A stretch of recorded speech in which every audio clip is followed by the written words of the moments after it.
네, 안녕하세요. 3월 11일 KBL 리서치 모닝 미팅 시작했습니다. 먼저 전주 증시 동향 살펴보겠습니다. 임정은 의원입니다. 네, 안녕하세요. 시황팀 윤정원입니다. 지난주 증시 동향 정리하겠습니다. 지난 금요일 국내 증시는 파월 발언이 호재로 작용하면서 양시장 1%대 강세로 마감했습니다. 코스피가 2680선을 돌파하면서 종가를 기준으로 연중 고가 및 지난 22년 5월 이후 최고치를 경신했습니다.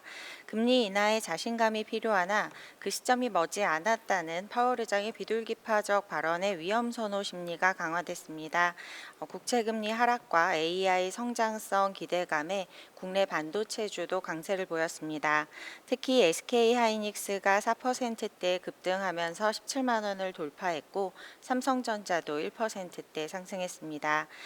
또한 미 상원이 중국 바이오 기업과 거래를 제한하는 바이오 안보법을 의회에 상정하면서 국내 기업의 반사수혜 가능성이 부각되며 헬스케어 업종의 강세가 두드러졌습니다. 지난주는 파월 의장 발언과 베이지북 결과를 대기하면서 주중 관망세가 부각되었으나 주간으로는 양시장 모두 1%대 상승 마감했습니다. 다음은 해외 증시입니다. 미국 증시는 혼조세를 보인 비농업 고용 결과에 정강후약 흐름을 보인 끝에 3거래일 만에 하락했습니다. S&P 500과 나스닥은 장중 최고치를 경신했습니다. 2월 비농업 고용이 27만 5천 명 증가해 전월 및 예상을 상회한 반면 실업률이 3.9%로 예상치를 웃돌면서 22년 1월 이후 최고치를 기록했습니다. 블러드 전 연은 총재는 실업률 증가로 연준이 예상보다 빨리 인하 조치를 취할 가능성이 높아질 것이라고 언급했습니다. 한편 엔비디아는 장중 5%대 강세를 보였으나 차익 실현 매물이 출회되면서 5%대 급락했고 필라델피아 반도체 지수도 4%대 급락 마감했습니다. 중국 증시는 연준과 인민은행의 금리 인하 기대감에 상승했고 유럽 증시는 미국과 유럽중앙은행의 조기 인하 기대와 유로존의 마이너스 성장 등의 영향에 혼조세로 마감했습니다. 관전 포인트입니다. 예상보다 강한 비농업 고용 결과는 부담이지만 실업률 증가 및 지난 12월과 1월의 수치가 하향 조정된 점에 주목하면서 시장의 인하 기대가 유지됐습니다.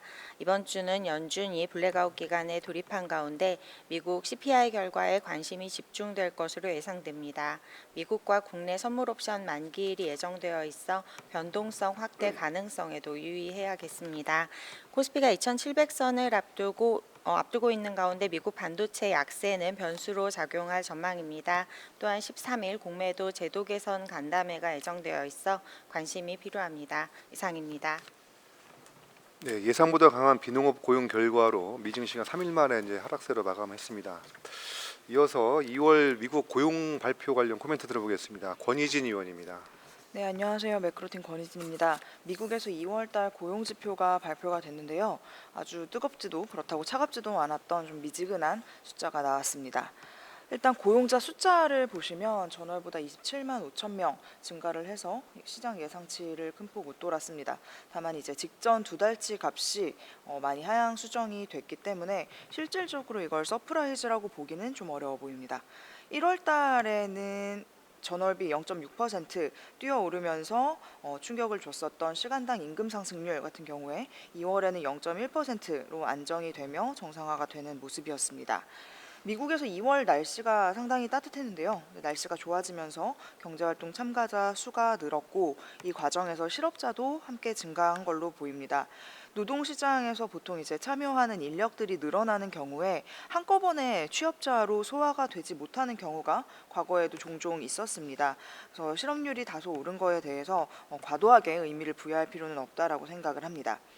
실업수당 청구 데이터를 보시면요. 실업수당을 연속해서 받는 사람들 수가 그렇게 크게 늘어나고 있지도 않고 그렇다고 신규로 신청해서 수당을 받기 시작하는 그러니까 해고된 사람의 수가 크게 늘어나지도 않는 이런 모습을 보여주고 있습니다.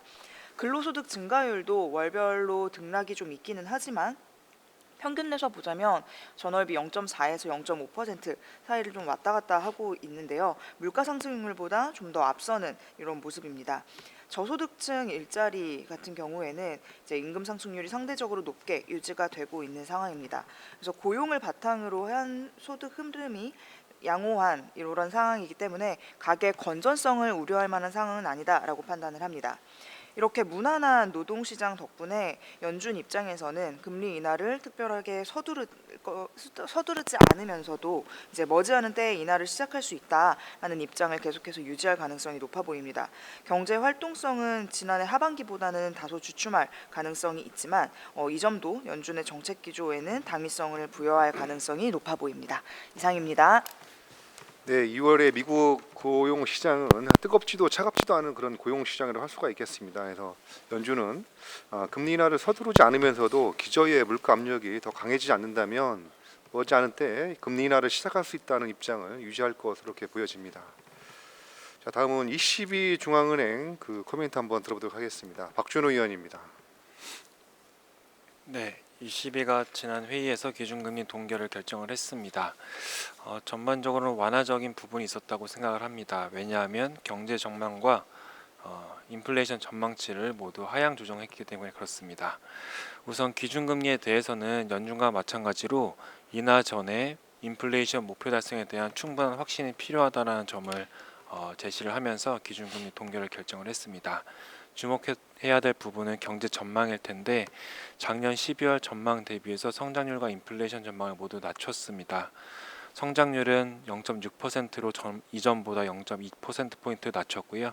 특히 인플레이션의 경우에는 2024년에 2.3%로 기존 전망 대비 0.4%포인트 대폭 하향 조정했습니다.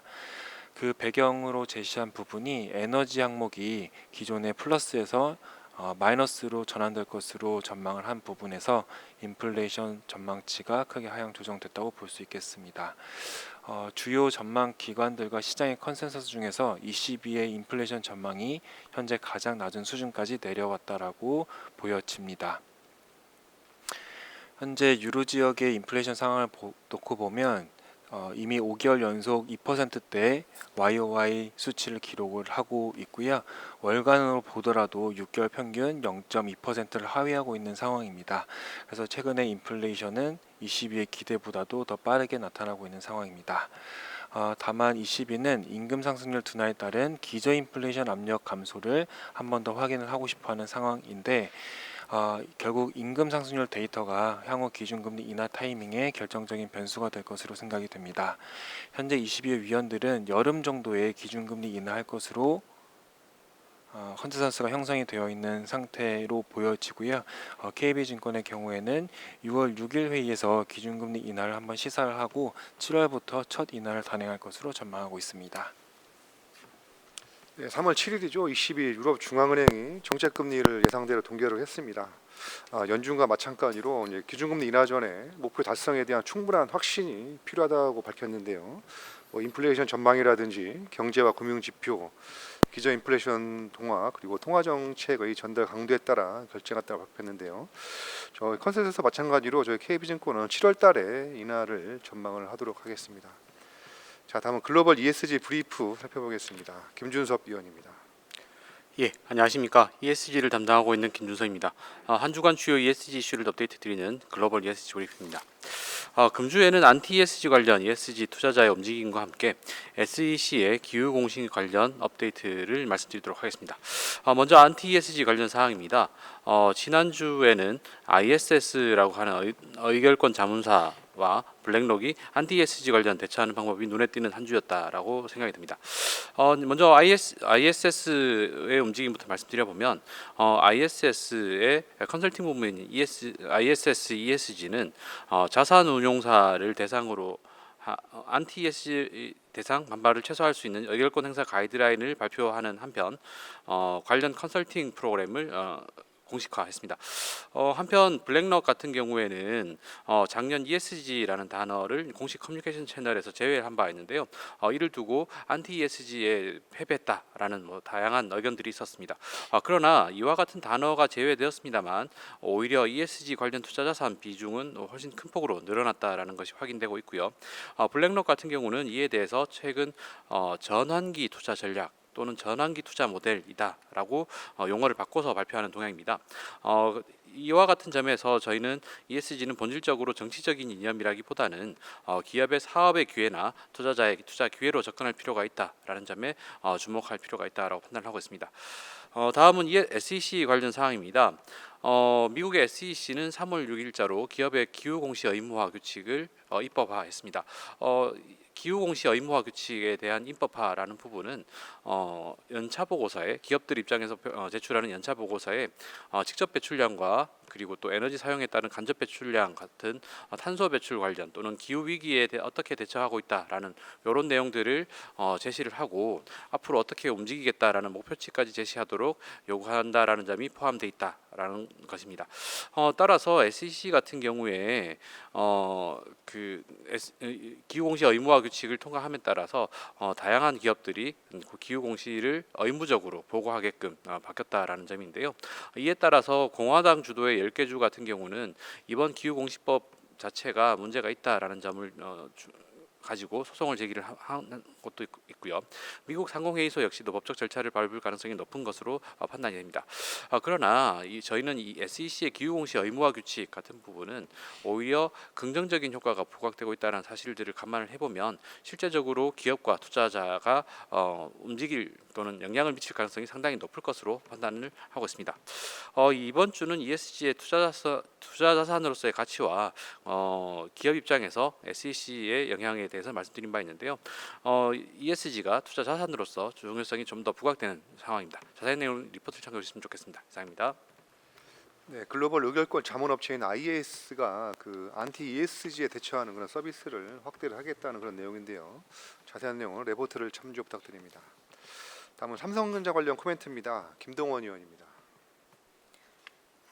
네, 안녕하십니까. 삼성전자 코멘트 드리겠습니다. 삼성전자 목표 주가를 95,000원 바이를 유지합니다.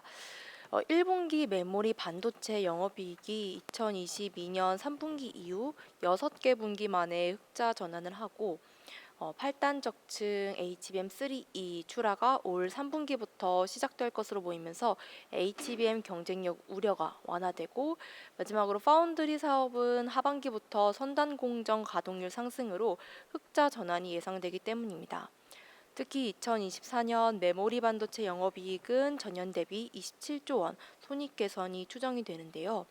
디램은 웨이퍼 기준 최선단 공정 비중이 2024년 하반기 40% 이상 확대될 것으로 보여 향후 수익성 개선을 견인하고 낸드의 경우 ASP 상승과 조단위 규모의 재고평가 손실 이익 환입 등으로 전년 대비 12조 원의 손익 개선으로 올해 흑자 전환이 전망되기 때문입니다. 자세한 내용은 리포트 참조 부탁드립니다.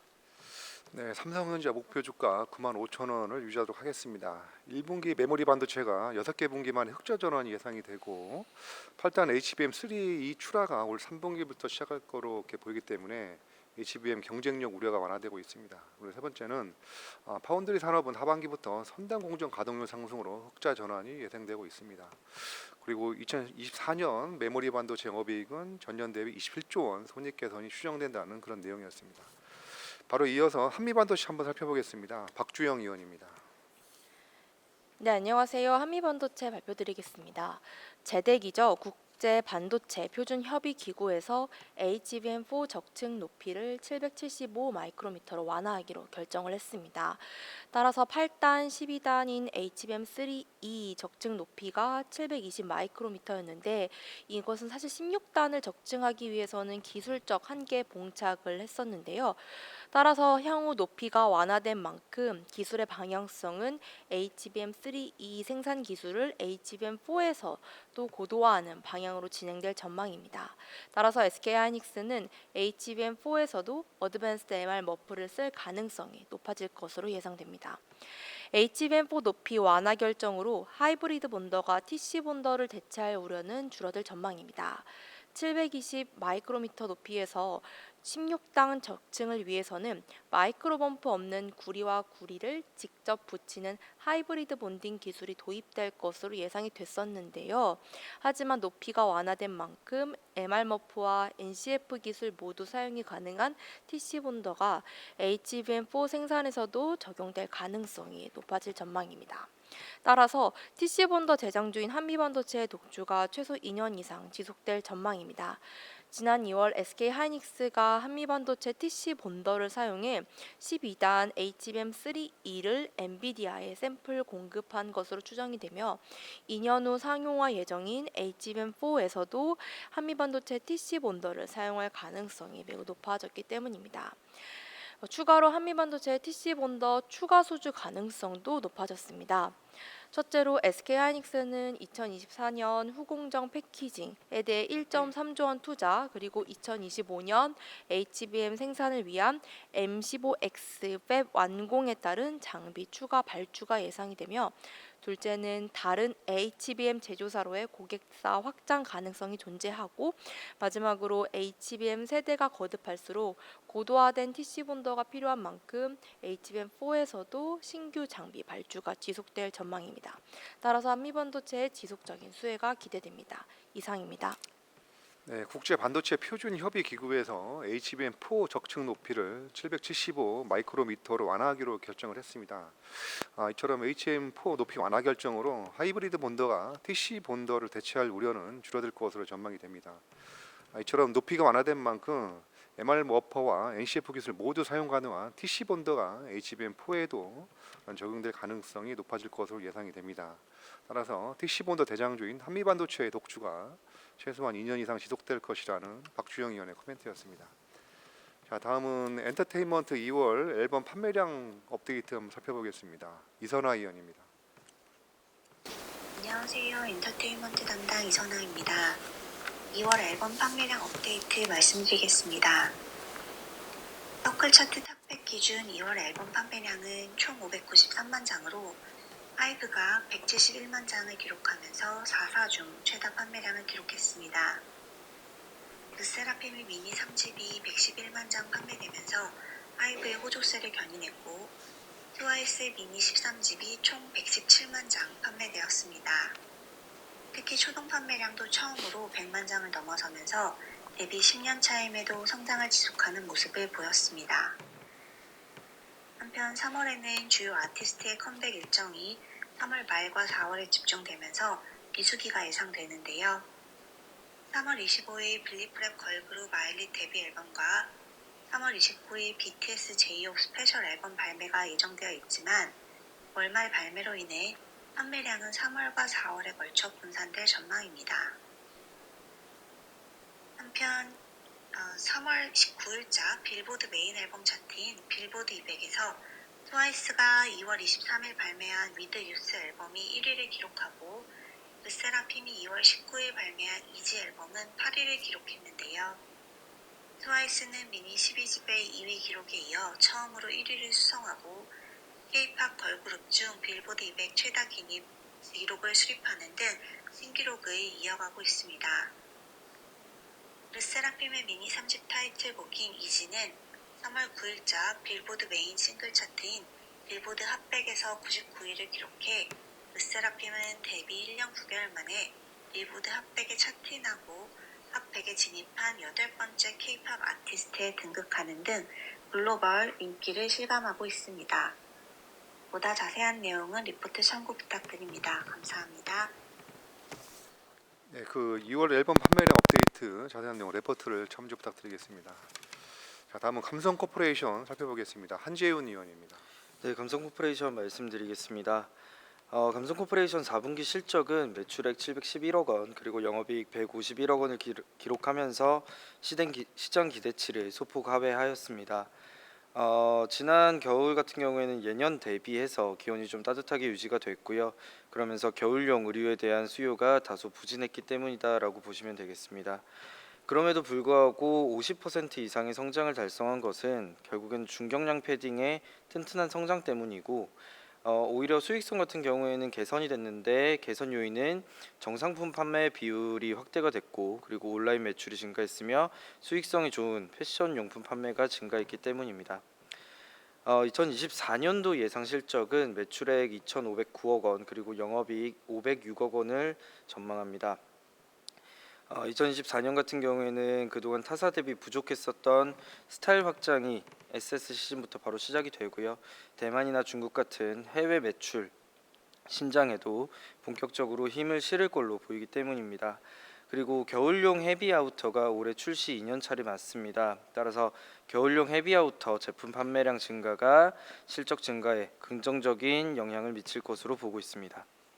투자 포인트 조금 더 디테일하게 말씀드리면 올해 같은 경우에는 스노우피크 어페럴이 런칭 5년차에 접어듭니다. 가장 대표적으로 관련해서 성공했던 케이스를 보면 D 브랜드와 M 브랜드가 있을 텐데 두 브랜드의 점포당 매출액 추이는 결국 론칭 5년차에 대한 기대를 갖기에 충분하다라는 말씀을 드립니다. 두 브랜드 모두 초기 고성장 이후에 4년차의 성장률이 꺾이는 모습을 보였었는데 동시에 5년차에는 다시금 성장률을 끌어올렸던 그런 기대 이상의 성과를 보였던 모습이 있습니다. 감성코퍼레이션 같은 경우에는 4년차까지 흐름이 위 두 성공 케이스와 매우 흡사한 양상을 띠고 있고요.